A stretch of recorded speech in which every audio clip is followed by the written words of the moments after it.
अस्सलाम वालेकुम। Last lecture में हमने देखा था, स्टार्ट किया था डेटाबेस सिस्टम। हमने सबसे पहले देखा है इंफॉर्मेशन सिस्टम कौन कौन से होते हैं। हम डेली लाइफ में बहुत से इंफॉर्मेशन सिस्टम से इंटरेक्ट कर रहे होते हैं। जैसे आप फेसबुक पे कोई चीज़ अपडेट कर रहे हैं तो वो आप वो भी एक इंफॉर्मेशन सिस्टम है। आप लिंक्डइन का अकाउंट, प्रोफेशनल अकाउंट चूज कर रहे हैं, उस पर कुछ चीज़ें अपडेशन कर रहे हैं, वो भी एक इंफॉर्मेशन सिस्टम है। डेली आपका बहुत से इंफॉर्मेशन सिस्टम के साथ लिंक होता है। गूगल, डिफरेंट बड़ी बड़ी कंपनीज हैं, ये सारे कंपनीज का बिजनेस टोटल डेटाबेस पे लाई कर रहा होता है। तो इंफॉर्मेशन सिस्टम हमने देखा कि क्या होता है कि कौन से एलिमेंट्स होते हैं। मेनली इंफॉर्मेशन सिस्टम जो होता है वो पीपल, हार्डवेयर, सॉफ्टवेयर, डाटा और प्रोसीजर्स, ये सारों के कनेक्शन से मिलके सब बनता है। लोग हार्डवेयर, सॉफ्टवेयर, डाटा, प्रोसीजर, ये सब कुछ आपस में इंटरेक्ट कर रहे होते हैं और इंफॉर्मेशन सिस्टम बनाते हैं। ये लास्ट लेक्चर में हम डिस्कस कर चुके हैं।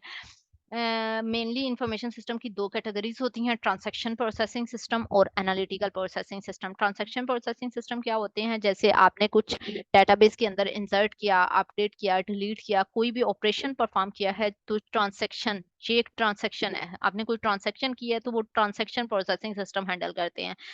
अगर आप इन ट्रांजैक्शन के डाटाबेस जो डाटा है उसको एनालाइज करते हुए कोई डिसीजन मेकिंग करते हो तो वो एनालिटिकल प्रोसेसिंग सिस्टम कर रहे होते हैं। मेनली यहाँ पे हमारे लो मैनेजमेंट इन्वॉल्व होती है और यहाँ पे जो हायर मैनेजमेंट, आप जो सीनियर लोग होंगे वो इस जगह पे काम करेंगे। फ्यूचर प्रिडिक्टिंग करती हैं, फोरकास्टिंग करती हैं। फॉर एग्जांपल आपकी इन्वेंट्री में कौन कौन सी चीजों की सेल फ्यूचर में ज्यादा होगी, प्रिडिक्ट करके, ताकि हम इन्वेंट्री में ला के रख लें। तो ट्रांसैक्शन, दो तरह के इंफॉर्मेशन सिस्टम होते हैं, एक ट्रांसैक्शन प्रोसेसिंग और Analytica processing. Transaction processing system जो होते हैं वो ट्रांसैक्शन अपडेशन, ट्रांसैक्शन क्या होगा, इंसर्ट, अपडेट, डिलीट, कुछ भी किया, इनमें से कोई भी चीज अगर परफॉर्म होगी, इंसर्शन, डिलीशन, अपडेशन, तो वो एसिड प्रॉपर्टीज को फॉलो करेगी। ये हमने लास्ट लेक्चर में देखा था। Acid properties stands for atomicity, consistency, isolation and durability. Atomicity क्या है कि अगर कोई ट्रांजैक्शन हो रही है तो वो या तो वो सारे स्टेप्स को फॉलो करेगी, कमिट होगी और डेटाबेस में सेव हो जाएगी, और या फिर वो कोई एक स्टेप्स को भी फॉलो नहीं करेगी। इसकी डिटेल भी हमने आगे देखनी है। ये मैं जस्ट आपको एक इंट्रोडक्शन दे रही थी कि यहाँ पे आइडिया आपको हो जाए। इनको हम डिटेल में सेपरेट सेपरेट लेक्चर में करेंगे हर प्रॉपर्टी को। कंसिस्टेंसी के डेटाबेस में कोई ऑपरेशन परफॉर्म होने से, कोई ट्रांजैक्शन परफॉर्म होने, इन सारे ट्रांजैक्शन हम जनरली ऑपरेशन में, कोई भी ऑपरेशन परफॉर्म होने से पहले जो स्टेट एक कंसिस्टेंट स्टेट है तो उस ऑपरेशन को परफॉर्म करने के बाद भी कंसिस्टेंट स्टेट में रहनी चाहिए डेटाबेस। आइसोलेशन क्या है कि मल्टीपल ट्रांजैक्शन आपकी डेटाबेस में रन हो रही हैं, एक ट्रांजैक्शन का इफेक्ट दूसरी ट्रांजैक्शन में, मतलब एक ट्रांजैक्शन दूसरी ट्रांजैक्शन को रीड नहीं कर सकती उसके अंदर क्या हो रहा है, जब तक कि कमिट ना हो जाए। कमिट हो जाएगा, डेटाबेस में सेव हो जाएगा, उसके बाद रीड कर सकती है। ड्यूरेबिलिटी, यहाँ पे भी हमने सीरियलाइजेबिलिटी का एक कॉन्सेप्ट पढ़ना है डिटेल में। लास्ट ट्रांजैक्शन वाला टॉपिक आएगा, लास्ट में जाके वहां पे देखेंगे। ड्यूरेबिलिटी क्या है? परमानेंटली सेव कर देना। अगर आपकी ट्रांजैक्शन कमिट हो गई है, सारे सक्सेसफुली परफॉर्म हो गई है, तो परमानेंटली डेटाबेस में सेव कर दे। जो भी ट्रांजैक्शन होगी वो इंसर्शन, अपडेशन, डिलीशन, वो एसिड प्रॉपर्टीज को फॉलो करते हुए होगी। तो ये बताने का आपको मकसद क्या था? हमारा जो कोर्स है ये ये इस तरह के जो ट्रांजैक्शन प्रोसेसिंग सिस्टम है उनके साथ डील करेगा। एनालिटिकल प्रोसेसिंग सिस्टम के साथ हमारा रोल नहीं होगा। डेटाबेस मैनेजमेंट सिस्टम का जो कोर्स है ट्रांजैक्शन प्रोसेसिंग वाले सिस्टम को डील करेगा। ये जो होते हैं, अगर आपको फॉर एग्जांपल डेटाबेस सिस्टम आपका अच्छा लगता है, आप इसमें स्पेशलाइजेशन करना चाहते हो, इसके जो नेक्स्ट कोर्सेज होंगे, big data, data warehouse, आप ये कोर्सेज पढ़ेंगे तो वहां पे आपको यहाँ डिटेल एनालिटिकल प्रोसेसिंग सिस्टम, कैसे डाटा को एनालाइज करते हुए डिसीजन मेकिंग कैसे की जाती है, कैसे प्रिडिक्ट किया जाता है, कैसे फ्यूचर फोरकास्टिंग होती है, ये सारी चीजें वहां पे होंगी। हम सिर्फ इस ट्रांजैक्शंस के साथ डील करेंगे इस कोर्स में।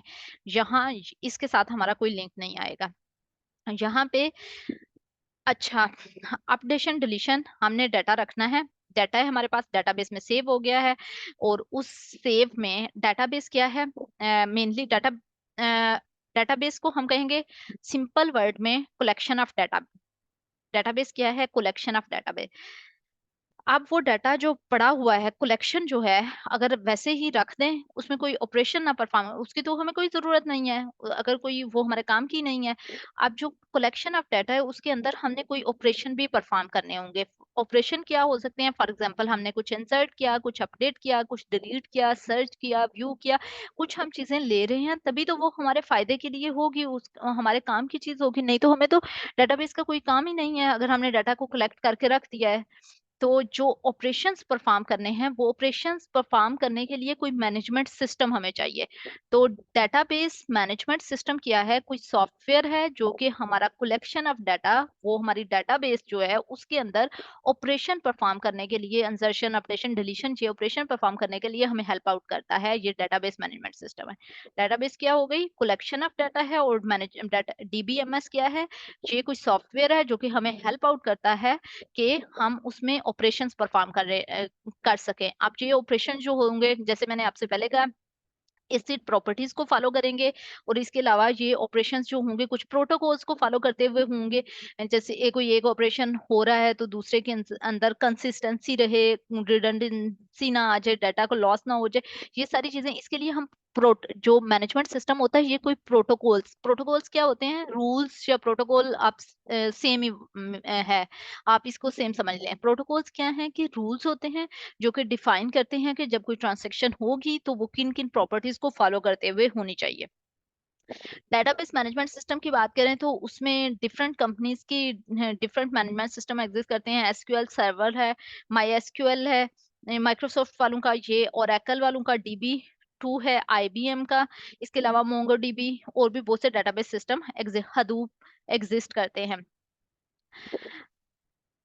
अब डाटा में भी दो तरह की, हमने लास्ट लेक्चर में देखा था कि डाटा जो है वो स्ट्रक्चर्ड भी होता है और अनस्ट्रक्चर्ड भी होता है। हम यहाँ पे इस कोर्स में स्ट्रक्चर्ड डाटा की बात करेंगे। जो अनस्ट्रक्चर्ड डाटा है वो भी आपके नेक्स्ट जो फ्यूचर की इसकी स्पेशलाइजेशन, डेटाबेस के फ्यूचर कोर्सेज आप लेंगे अगर, तो उसमें आपको अनस्ट्रक्चर्ड डाटा के साथ डील करना आएगा कि अनस्ट्रक्चर्ड डाटा को सेव कैसे करना है, अपडेट कैसे करना है, डिलीट कैसे करना है।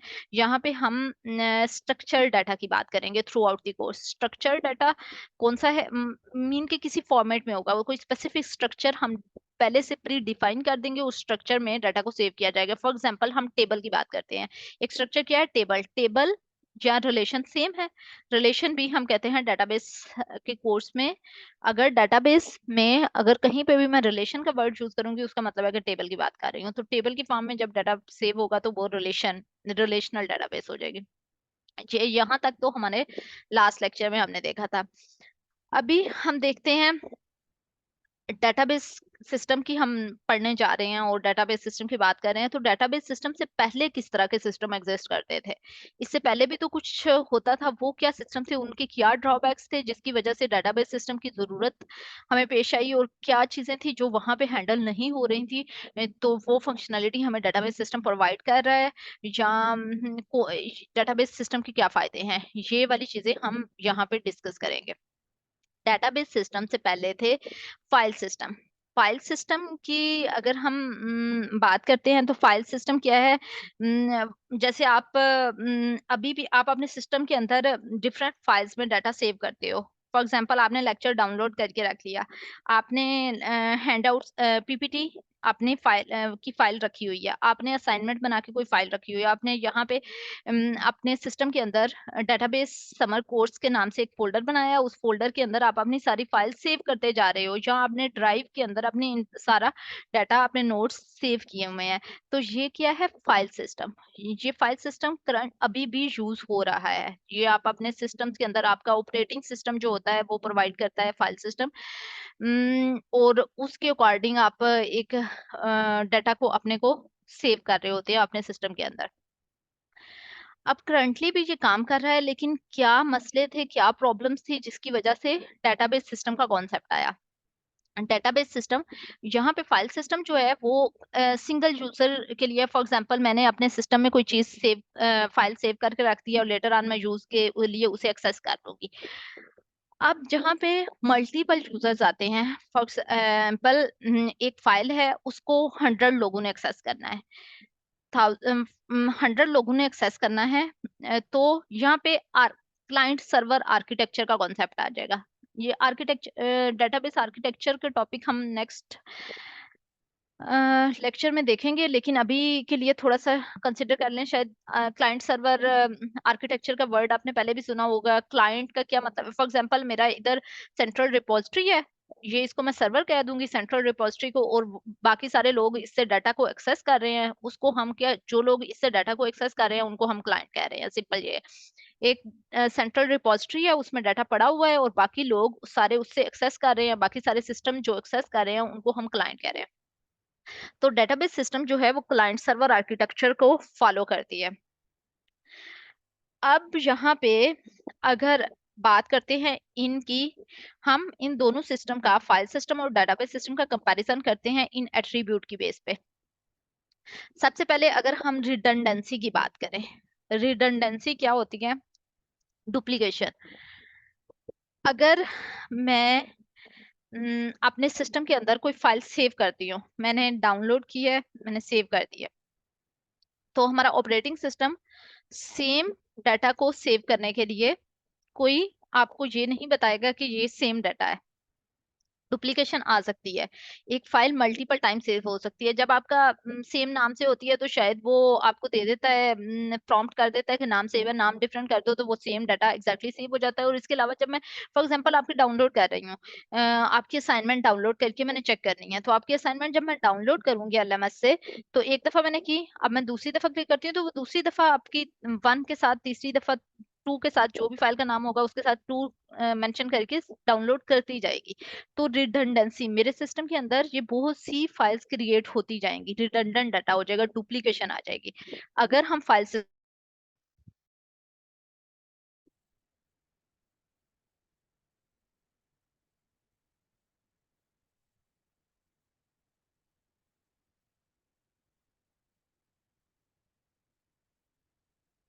अच्छा, अगर हम बात करते हैं कि हमने बात किया है कि हम देख रहे हैं रिडंडेंसी,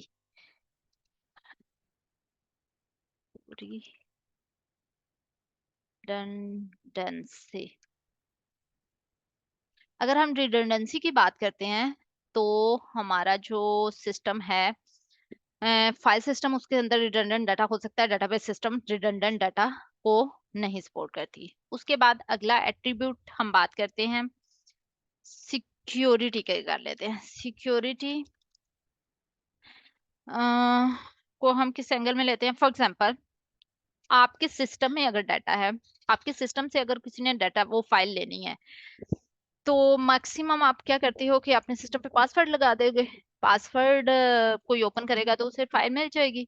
और अगर फॉर एग्जांपल आपने देनी भी है उसे, फाइल देनी है, आप उस फाइल का कुछ पोर्शन, कुछ हिस्सा उसे दिखाना चाहते हो, सारी फाइल नहीं दिखाना चाहते, तो उस केस में आपके पास जो फाइल सिस्टम होता है वो कोई मैकेनिज्म या कोई सपोर्ट प्रोवाइड नहीं करता कि अगर आपने सिर्फ फाइल, कोई एक, मेरे पास 1000 पेजेस की फाइल है, उसका जो 47 और 48 पेज है वो मैं आपको एक्सेस करवाना चाहती हूँ, बाकी नहीं करवाना चाहती, तो फाइल सिस्टम इस तरह की सिचुएशन के लिए कोई सिक्योरिटी प्रोवाइड नहीं करता, कोई प्रोटोकॉल्स नहीं देता।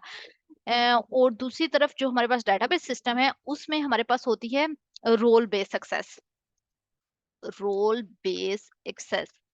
फॉर एग्जांपल जैसे आपने अपना ये देखा होगा, एलएमएस, एलएमएस को अगर मैं आप वो करूंगी, लॉगिन करती हूँ एज ए टीचर, तो वहां पे मेरे पास डिफरेंट ऑप्शंस होंगी काम परफॉर्म करने के लिए, और वही एलएमएस को आप एज ए स्टूडेंट लॉगिन करोगे तो आपके पास डिफरेंट फंक्शनलिटी आएगी। सेम आपकी डेटाबेस है, सेम आपका सिस्टम, इंफॉर्मेशन सिस्टम है, लेकिन जब आप एज ए स्टूडेंट लॉगिन करते हो तो आपके पास डिफरेंट ऑप्शंस होती हैं, और मैं एज ए टीचर लॉगिन करती हूँ डिफरेंट। तो इसको कहते हैं रोल बेस्ड सक्सेस। ये सिक्योरिटी प्रोवाइड कर रहा है सेम सिस्टम में कि एक्सेस तो हर कोई एक्सेस कर रहा है, लेकिन वो अपने रोल के अकॉर्डिंग उसे एक्सेस कर रहा है, जितनी उसको अथॉरिटी, जितना उसके रोल के अकॉर्डिंग उसको एक्सेस दी जाएगी वो उतना पोर्शन दे सकता है, बाकी पोर्शन वो नहीं देख सकता। वो उतने ही ऑपरेशंस परफॉर्म कर सकता है जितना उसको रोल को अलाउड होंगे। उसके बाद हमारे पास तो ये चीज डेटाबेस सिस्टम जो है वो सिक्योरिटी प्रोवाइड करती है, डिफरेंट तरह की सिक्योरिटी प्रोवाइड करती है, रोल बेस्ड एक्सेस के थ्रू भी हो जाती है। और जो फाइल सिस्टम होता है वो इस तरह की कोई सिक्योरिटी प्रोवाइड नहीं करता। फिर देखते हैं हम कंकरेंसी। कंकरेंसी क्या है? जब हम कंकरेंसी का मतलब है कि डिफरेंट लोग एट ए टाइम एक्सेस करने की कोशिश कर रहे हैं। अगर हम फाइल सिस्टम में कहें तो जब फाइल सिस्टम में मेरे पास एक फाइल है, मैंने वो फाइल आपकी क्लास के 12 स्टूडेंट को दे दी, 12 बच्चों के पास वो फाइल गई है, वो लोग बच्चे उसमें एडिटिंग कर रहे हैं, कुछ कुछ कर रहे हैं। अब जब मैंने 12 के 12 बच्चों को डिस्ट्रीब्यूट कर दिया है तो वो हर किसी के पास अपना अपना वर्जन है। अब आपने एडिटिंग की, दूसरे स्टूडेंट ने कुछ और एडिटिंग कर ली, थर्ड ने कुछ और एडिटिंग उसमें परफॉर्म कर लिया। अब तीनों की डिफरेंट तरह की, तीनों बच्चों के पास डिफरेंट तरह के वर्जन्स आ जाएंगे उसके। कंकरेंसी, कंकरेंट एक्सेस जब होगी तो वो उसमें कंसिस्टेंसी नहीं रहेगी, फाइल डिफरेंट तरह की फाइल हो जाएंगी। अब फाइल सिस्टम के अंदर कोई प्रोटोकॉल नहीं है कंकरेंसी कंट्रोल के लिए। कंकरेंसी, जब concurrent access at a time different user access करते हैं तो उसके लिए कोई प्रोटोकॉल डिफाइन नहीं की गई। लेकिन डेटाबेस जो है उसके अंदर जब कंकरेंट एक्सेस होती है, multiple user at a time access करते हैं किसी डाटा को डेटाबेस में से, तो उसके लिए डिफरेंट प्रोटोकॉल्स होते हैं। वो हमारा डिटेल टॉपिक होगा जिसमें हम रीड, एक ट्रांजैक्शन जो है वो रीड कर रही है तो दूसरा राइट नहीं कर सकता, एक राइट कर रहा है तो दूसरा रीड नहीं कर सकता।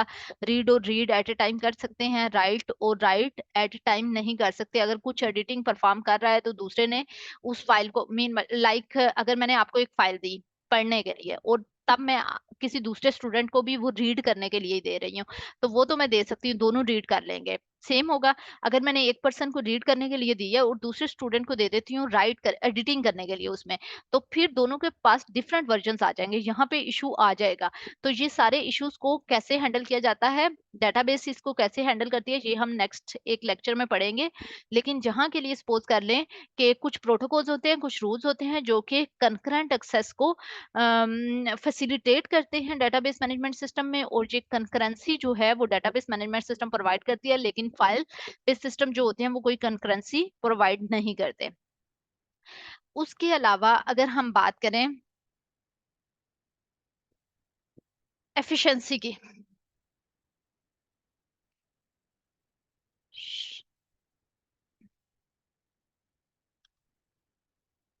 पता नहीं स्पेलिंग क्या होंगे, बस देख लें जो भी होंगे। एफिशिएंसी, अगर एग्जांपल लेते हैं, फॉर एग्जांपल मैंने अभी जाना है लाहौर, मैं डाइवो के टर्मिनल टर्मिनल पे नहीं जाती, यहाँ पे फॉर एग्जांपल मुझे यहाँ पे बैठ के डाइवो की टिकट जो है वो बुक करनी है। तो मैं अगर फाइल सिस्टम होगा तो मैं उनसे उनका रिकॉर्ड मंगवाऊंगी और उसमें से देखूंगी। अब वो रिकॉर्ड जो होगा, फॉर एग्जांपल वो 1000 पेजेस का रिकॉर्ड है, तो वो अपना सारा स्केड्यूल मुझे भेजेंगे और उसमें से मैं देखूंगी कि नेक्स्ट जो है 11 बजे की कौन सी सीट अवेलेबल है लाहौर की। और अगर ये सारा रिकॉर्ड मेरे पास आ जाएगा, एक तो वो डाउनलोड फाइल मेरे पास होगी और फिर मैं उसमें से सर्च करूंगी और अपना रिक्वायर्ड डाटा, और सर्च करने के बाद फिर मैं वो उसके अकॉर्डिंग ऑपरेशन परफॉर्म करूंगी, देख लूंगी। अब अगर मेरे पास डेटाबेस मैनेजमेंट सिस्टम है तो डेटाबेस मैनेजमेंट सिस्टम क्या करेगा, मैंने नेक्स्ट कहा है कि 11 बजे लाहौर के लिए सीट मैंने देखनी है, मैंने अपनी रिक्वायर्ड क्यूरी की और वो जो रिजल्ट जनरेट करेगा मेरी क्यूरी के अकॉर्डिंग, और वही स्पेसिफिक इंफॉर्मेशन जो कि सिर्फ 1 लाइन की थी वो स्पेसिफिक इंफॉर्मेशन मुझे दे देगा। अब यहाँ पे जो 1000 पेज डेटाबेस सिस्टम नहीं था फाइल सिस्टम के अंदर, जब 1000 पेजेस मेरे सिस्टम के अंदर आए हैं रिप्लाई में, तो वो डाउनलोड होने में टाइम लेंगे, उनमें से मुझे रिक्वायर्ड डाटा लेने में टाइम लगेगा, तो ये एफिशिएंट सिस्टम नहीं है। और इसके अपोजिट जो डेटाबेस सिस्टम है उसमें मैं जो क्यूरी करूंगी मुझे मेरा रिक्वायर्ड इन्फॉर्मेशन मिलेगी, जैसे वो 1 लाइन की है तो उसको डाउनलोड होने में भी, और मुझे रिक्वायर्ड इन्फॉर्मेशन बहुत जल्दी इजीली आराम से मिल जाएगी। और उसके अलावा जब मुझे सर्चिंग जो है वो फाइल सिस्टम जब होगी उसमें सर्चिंग मुश्किल होगी और मुझे रिक्वायर्ड इन्फॉर्मेशन चाहिए होगी 1000 पेजेस के अंदर से ढूँढने के लिए, और यहाँ पे सर्चिंग जो होगी वो मुझे रिक्वायर्ड ज़रूरत ही नहीं है, क्योंकि मैंने जो क्वेरी की है मुझे उसके अकॉर्डिंग ही डाटा मिलेगा। तो ये थे कुछ बेनिफिट्स जो कि डेटाबेस सिस्टम प्रोवाइड करता है, या कह सकते हैं कि जो फाइल सिस्टम जो है उसके कुछ ड्रॉबैक्स थे। डेटाबेस सिस्टम से पहले आपके माइंड में आ सकता है कि डेटाबेस सिस्टम क्यों आया। तो डेटाबेस सिस्टम से पहले क्या होता था, फाइल सिस्टम होता था मतलब अभी भी होता है। अभी आपके सिस्टम के अंदर ड्राइव्स, फाइल्स, फोल्डर्स, ये सब जो है फाइल सिस्टम है। ऑपरेटिंग सिस्टम प्रोवाइड करता है फाइल सिस्टम को। ये सिंगल यूजर के लिए तो बिल्कुल ठीक है, लेकिन जब मल्टीपल यूजर एक्सेस करते हैं, डिफरेंट पीपल डिफरेंट लोकेशंस पे एक्सेस करने की कोशिश करते हैं, तो उस जगह पे फाइल सिस्टम जो है वो हमें अच्छी अप्रोच नहीं है। उसको उसके कुछ ड्रॉबैक्स थे जिनको खत्म करने के लिए हमारे पास डेटाबेस सिस्टम आया, जिसने उन सारी प्रॉब्लम्स को रिजॉल्व किया, और जिसकी वजह से आज हम डेटाबेस सिस्टम पढ़ रहे हैं। नेक्स्ट लेक्चर में हम देखते हैं कि डेटाबेस के आर्किटेक्चर कौन कौन से एग्जिस्ट करते हैं।